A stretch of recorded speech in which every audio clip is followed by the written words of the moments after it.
recent happenings within the healthcare with JPMorgan Chase, Berkshire Hathaway, and also Amazon.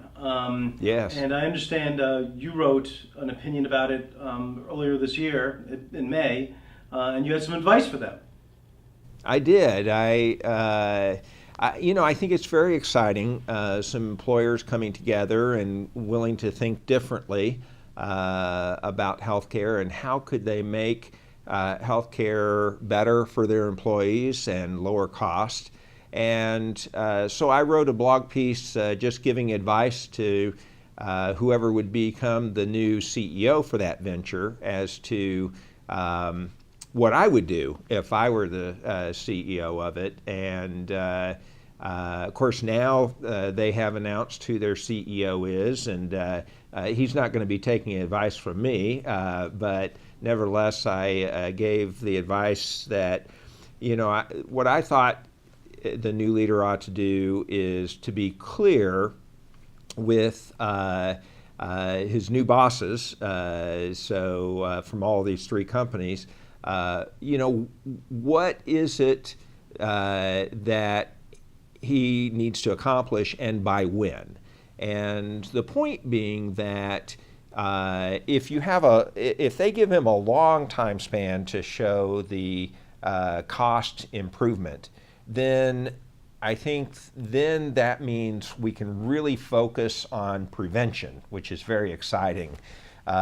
If they give him a short time frame that he's got to deliver savings, then prevention's not where the focus should be. The focus probably ought to be on the management of chronic disease, because that's where you could probably wring out the most immediate savings. Okay, I understand. So it sounds like prevention's really the jewel, if you will, if it's a long-term business plan? Well, and I think it has to be. The fact is that healthcare is just too expensive.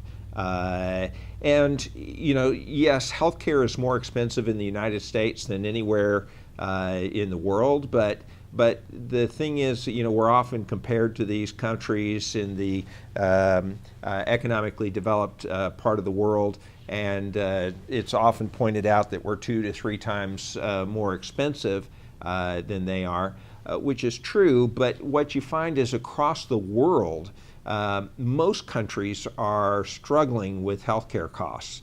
And here in the United States, it's a big challenge. They've recently come out and said that the Medicare Trust Fund is going to run out in 2026. We have got health care that is unaffordable for too many here in the United States. We've got to come up with solutions, yet healthcare is so costly, and as we have new technology, the cost keeps going up. As we have new drugs, the cost keeps going up. So yes, there's a lot of work that we that are in the healthcare industry can do at trying to make our care more efficient and less costly, but it pales in comparison to the savings we could have if we could just prevent disease. And if you look at our healthcare spending, 80% of it is on chronic diseases. What if we could have prevented those diseases to start with? That's the key way that we're going to get healthcare costs down. Okay, so it makes sense.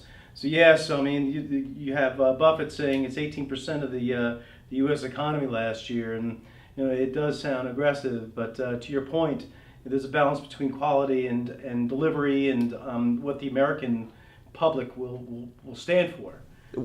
That's right.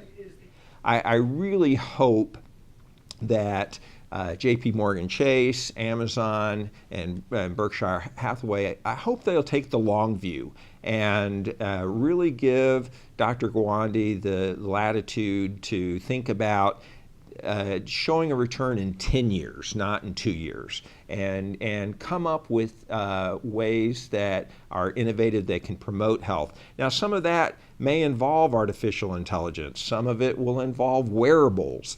Some of it will involve mobile applications.